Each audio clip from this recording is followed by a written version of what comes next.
vamos falar com Valério Arcari. Valério, tudo bem? Bom dia. Bom dia, Rebeca. Bom dia, Mauro. Bom dia a todos do Fórum Café. Eu imagino, Mauro, que essa camisa colorida, ululante, é parte da solidariedade são paulina com a vitória palmeirense no Campeonato Paulista do domingo passado. Impressionante, impressionante. O Rovai não gostou, tá lá dizendo que não foi pênalti, não sei. Tá lá discutindo, dizendo que o Santos foi garfado. Mas o Palmeiras é impressionante. É uma máquina de ganhar título. Palmeiras muito bem, já há muito tempo. Valério, feliz. Eu queria começar com a questão da Petrobras. Ontem, o Alexandre Silveira elogiou o Prates. Teve uma reunião lá com o Pacheco, elogiou o Prates. Tudo começou há mais ou menos um mês atrás. O tiroteio. Gente, a crise da Petrobras é uma crise criada dentro do governo. Não tem interferência de ninguém. Né? É o governo que criou essa crise. Quando o Silveira deu uma entrevista para a Folha, descendo o cacete no Prates.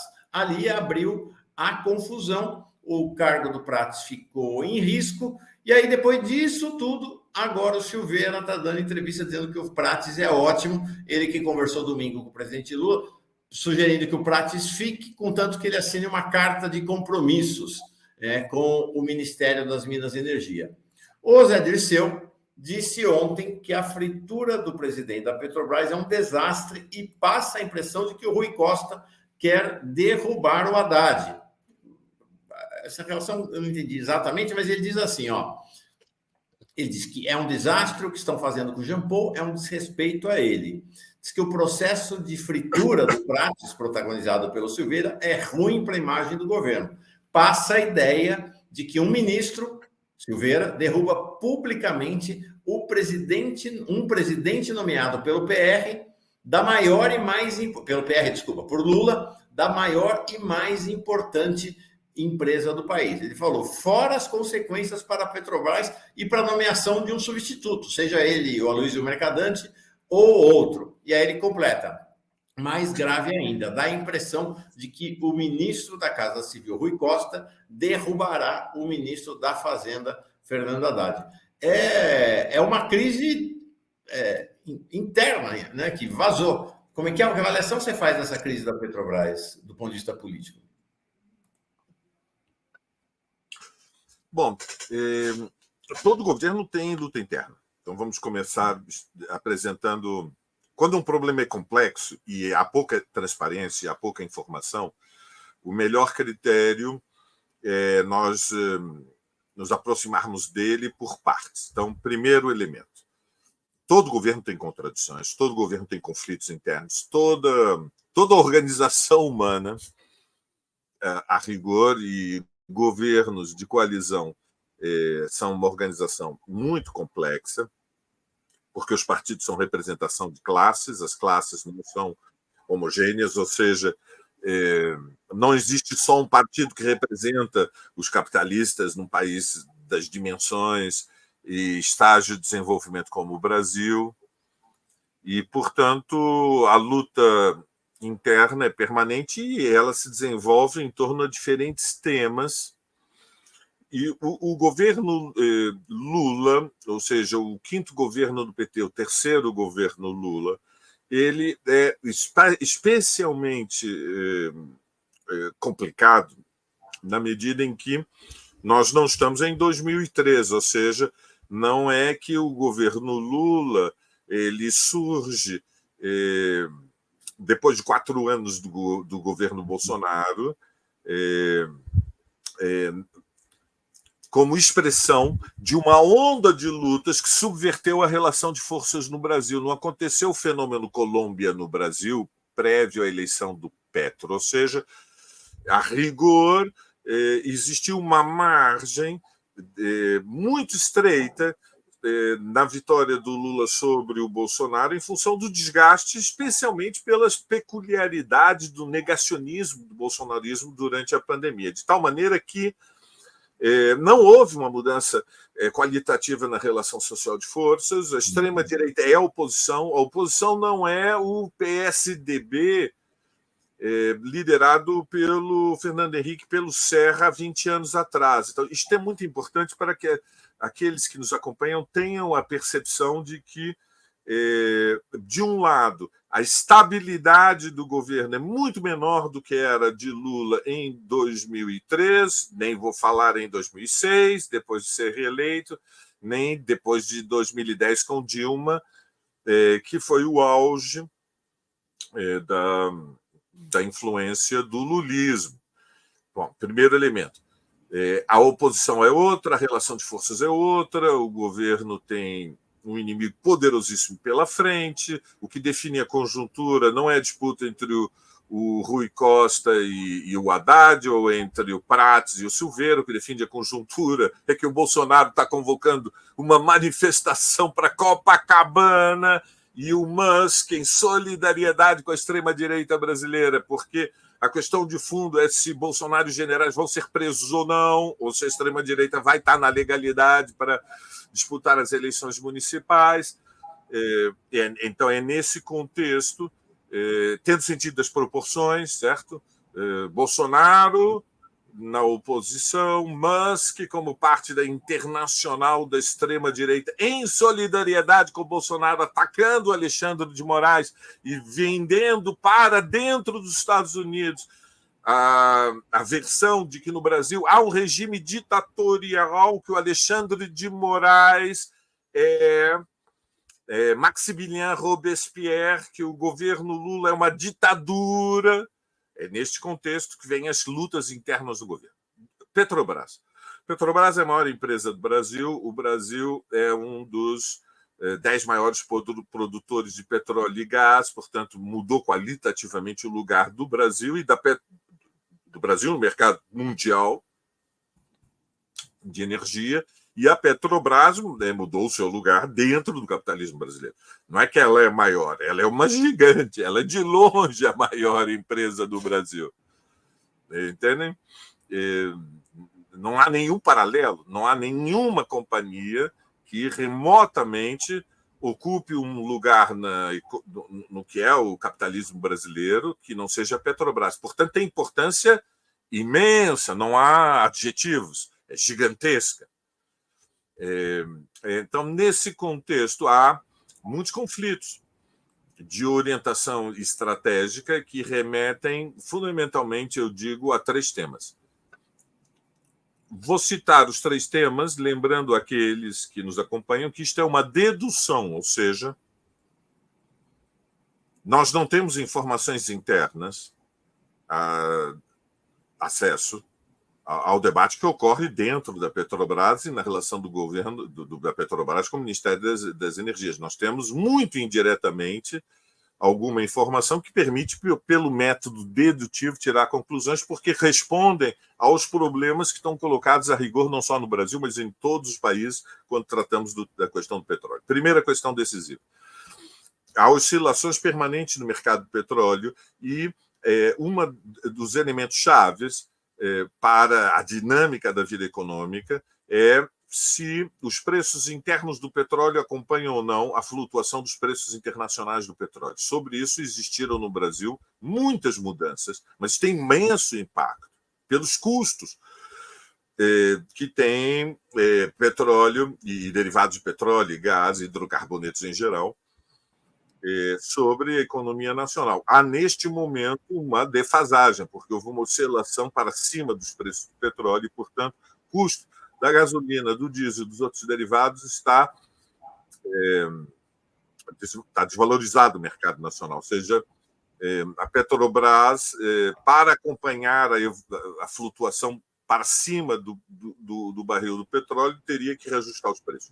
Isso envolve uma discussão permanente. Por quê? Porque há uma fração burguesa que diz, no Brasil, não pode haver subsídio, ou seja, sempre que a Petrobras contém a pressão pelo aumento imposto pelo mercado mundial, de fato, o Estado brasileiro está subsidiando e está oferecendo energia barata E, portanto, está produzindo uma distorção dos custos comparativos do capitalismo periférico brasileiro com o capitalismo internacional.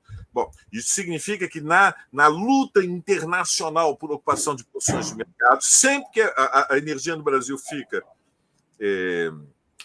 desvalorizada, na prática, há um subsídio do Estado para os produtores brasileiros, que faz, evidentemente, que as forças imperialistas fiquem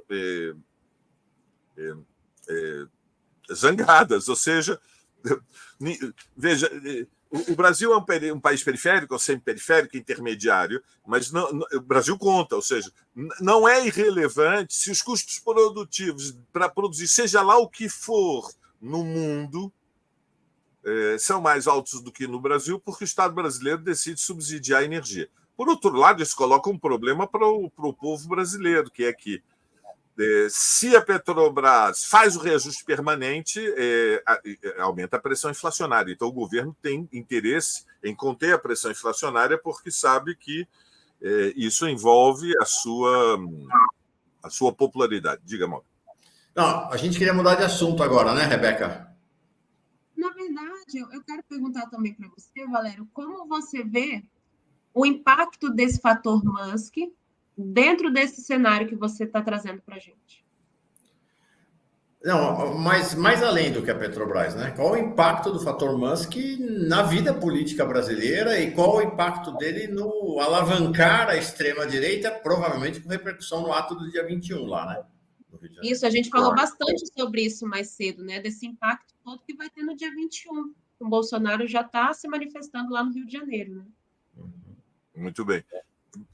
Bom, só para encerrar a Petrobras, eu sei que posso estar sendo excessivamente processual. Além do tema da inflação, existe o problema da margem equatorial. As pesquisas continuam. Como sabem, a Petrobras anunciou uma nova possibilidade de exploração de petróleo no litoral do Rio Grande do Norte e no Ceará. Então, há o tema da margem equatorial. É uma questão decisiva, porque envolve os compromissos que o Brasil assumiu à escala internacional e, portanto, há uma decisão de natureza estratégica, se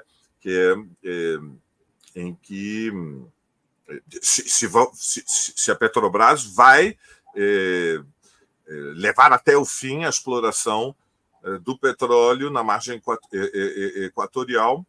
Isso é um segundo tema que eu creio que é decisivo. Bom, há um terceiro tema que não está muito claro no conflito Prates-Silveira e nas tensões entre Rui Costa e Haddad, e que remete a uma questão um pouco mais de fundo, que é qual é a dinâmica da economia brasileira nos próximos 2 ou 3 anos. A Petrobras é chave para saber se vamos ter um impulso econômico mais forte ou se vai funcionar o freio de mão puxado, que é o déficit zero, né? O déficit superávit primário a qualquer preço. Então, estas tensões, elas envolvem qual é a dinâmica do governo Lula e a preocupação, que é razoável, com a queda da popularidade. Petrobras está no centro disso. Para onde vai a Petrobras vai, enfim, um pouco o destino da economia brasileira, não é o único fator, mas é um fator muito importante. E há luta interna no governo sobre em que medida o governo deve ceder ou não ao estrangulamento imposto pelo Centrão dentro do Congresso Nacional, pela pressão da Faria Lima, pela pressão do capital financeiro, ou em que medida o governo responde às demandas populares, às necessidades. Veja, como já disse o Paulo agora há pouco, a desconstitucionalização, desconstitucionalização é uma palavra dificílima, do piso da saúde e da educação, a flexibilização, como eles dizem, é uma possibilidade, está na agenda da luta política. Não aconteceu, mas seria dramaticamente grave. Bom, isto posto, o contexto é que o governo está sendo desafiado abertamente pelo bolsonarismo com a decisão da convocação de um ato em Copacabana para o próximo feriado do 21 de abril. Bom, isto é uma notícia de grande impacto. Vejam, a esquerda brasileira estava dividida na avaliação da conjuntura dos primeiros 3 meses.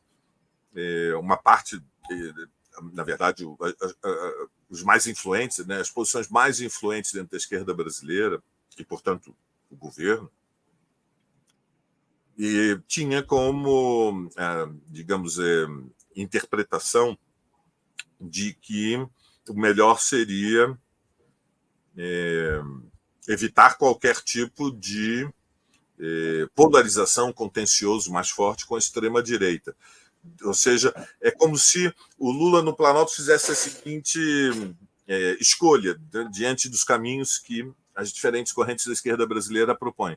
Vamos apostar que o Fernando Haddad consegue tranquilizar a imensa maioria do capitalismo brasileiro, insistindo no déficit zero, e vamos apostar que o Alexandre de Moraes vai levar até o fim a investigação da trama golpista e acertar juridicamente as contas com o Bolsonaro e com os generais que estavam associados a ele no Supremo Tribunal Federal. Muito bem, o que... disto decorreu uma localização tática, que foi não se apoiar em nenhum tipo de mobilização social depois do 25 de fevereiro, quando o Bolsonaro foi para as ruas e disse: anistia para nós, já deram tantas anistias no passado, não vão nos anistiar, querem me calar, não deixam ser candidato, pensam que eu vou ser preso, não vai acontecer nada. Não dá para contar quanta gente tem aqui na Paulista. Bom, diante disso, o governo diz: não reagimos, nem sequer no aniversário de 60 anos da ditadura militar vamos fazer qualquer tipo de iniciativa que possa ser mal interpretada nos quartéis. Vamos tentar pactuar. Múcio, sossega os leões, Múcio, negocia com os generais. Muito bem. Bolsonaro dobrou a aposta. E agora nós vemos a ofensiva internacional liderada pelo Musk. Como sabem, o Musk é um dos líderes da extrema-direita. Ele exerce um certo fascínio sobre setores da sociedade brasileira que ficam sempre deslumbrados com aqueles que ganham muito dinheiro, ou seja, conseguem construir fortunas. Ficam deslumbrados no sentido de que veem um papel quase messiânico nestes líderes capitalistas que supostamente se fazem a si próprios. Mas o certo é que o Musk é um dos líderes da extrema-direita, não só porque faz declarações, digamos, o Musk diz coisas espantosas. O Musk defendeu, sim, nós podemos apoiar um golpe na Bolívia, deal with it. Tirem as vossas conclusões. Apoiou o golpe na Bolívia em 2022, Mauro, Rebeca. É uma declaração espantosa. Veja, no período anterior à restauração capitalista na antiga União Soviética, era impensável que um líder capitalista dissesse: nós aqui, pessoa física, quero dizer, eu apoio o golpe da Bolívia, eu sou a favor de que o exército e a polícia derrubem presidentes eleitos. Bom, é uma intervenção colonial que lembra a diplomacia das canhoneiras, quando a Marinha Britânica foi para a Venezuela e bombardeou Caracas porque o governo venezuelano tinha atrasado o pagamento dos juros da dívida externa, bombardeou Caracas, ou seja, a diplomacia do canhão. Bom, Musk é um canhão retórico, e as declarações... Um canhão com 180 milhões de seguidores no Twitter. 180 milhões de seguidores no Twitter, né? Que canhão, né? É um canhão. Razão. Enorme. Que tamanho, mano? Enorme. Sim, ele tem muita influência, certo? Mas, evidentemente, o Estado brasileiro é mais forte que o Musk. Vamos começar as coisas para ter sentido de proporções, porque... nós temos que entender qual é, digamos, a natureza da disputa. Isso envolve qual é a relação de forças.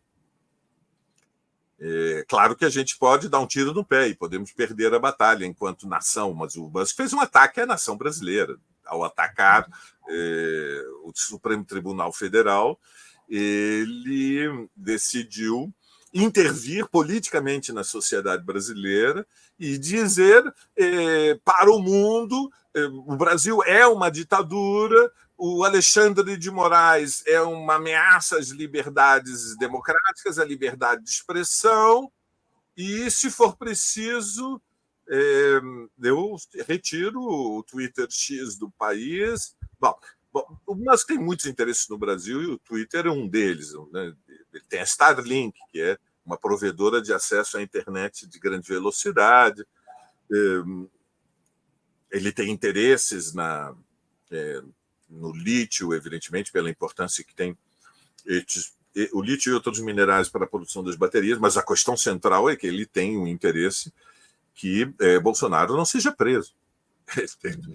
O que o mundo se pergunta é: a investigação do Supremo Tribunal Federal vai até o fim? A mão de Alexandre de Moraes vai tremer? A denúncia da trama golpista, a minuta do golpe, o vídeo da reunião ministerial, isso autoriza que haja legitimidade na investigação do Supremo Tribunal. A extrema-direita, liderada pelo neofascista Bolsonaro, vai ser a direção desta corrente, vai ser decapitada. Bolsonaro termina na prisão, sim ou não? Ele sai declarando abertamente: há limites. Se prenderem Bolsonaro, e prestem atenção no que vai acontecer em Copacabana no próximo dia 21, nós vamos bombardear o mundo com uma campanha denunciando que o governo Lula é uma ditadura. Bom, é um filme de horror, é um filme de terror. Veja, a extrema-direita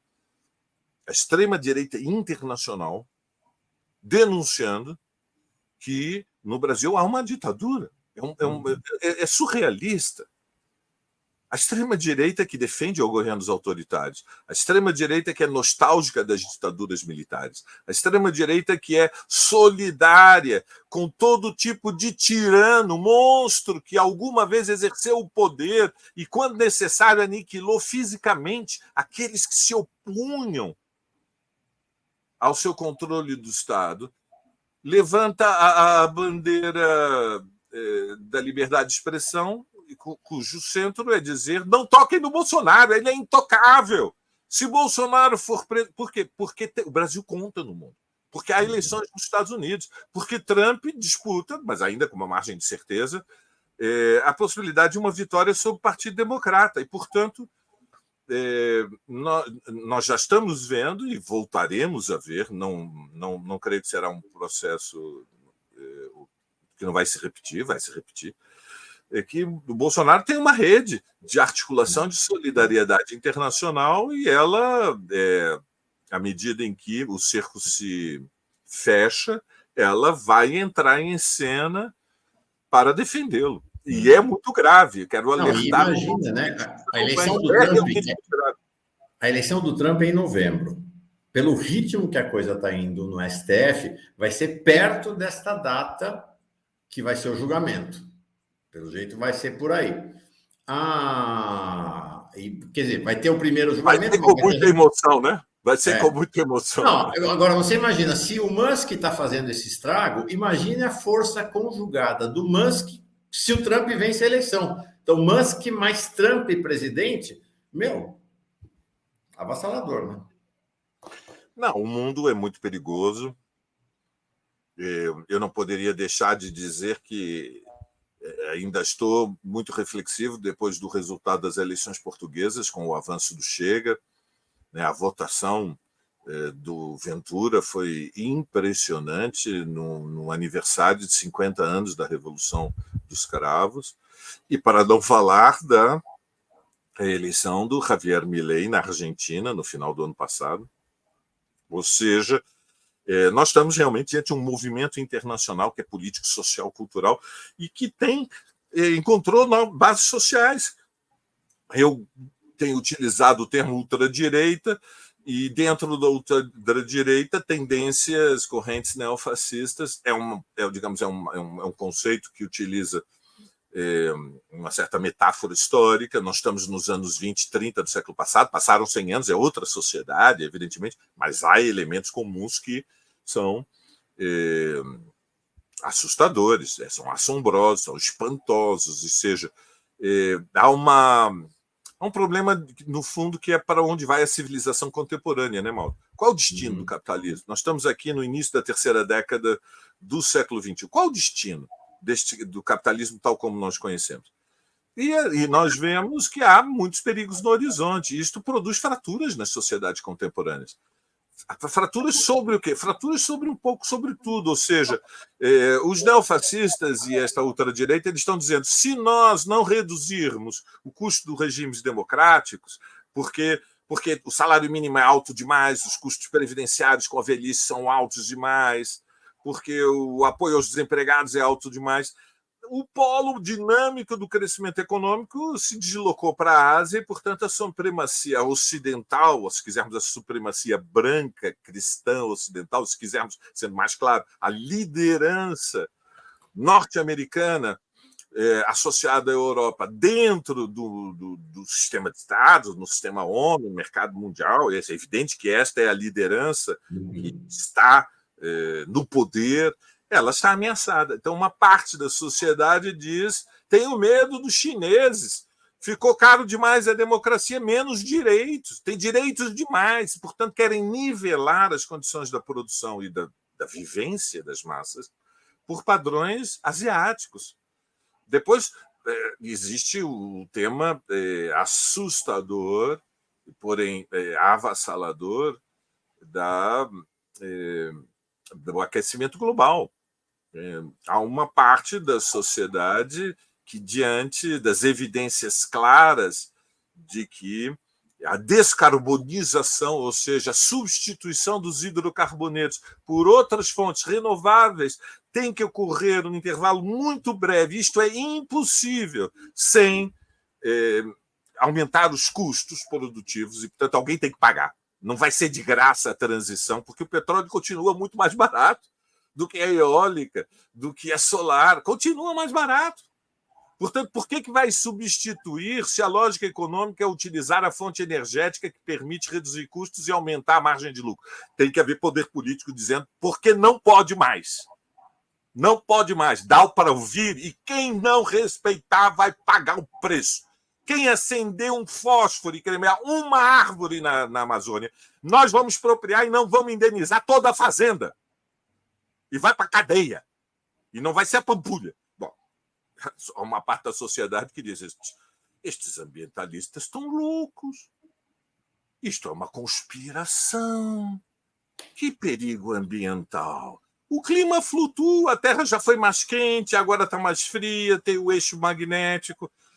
E que agora nós vamos renunciar ao fato de que o Ocidente tem a garantia do fornecimento de petróleo barato pela aliança com as monarquias hereditárias arcaicas medievais do Golfo. Isto é parte da conspiração chinesa para dominar o mundo.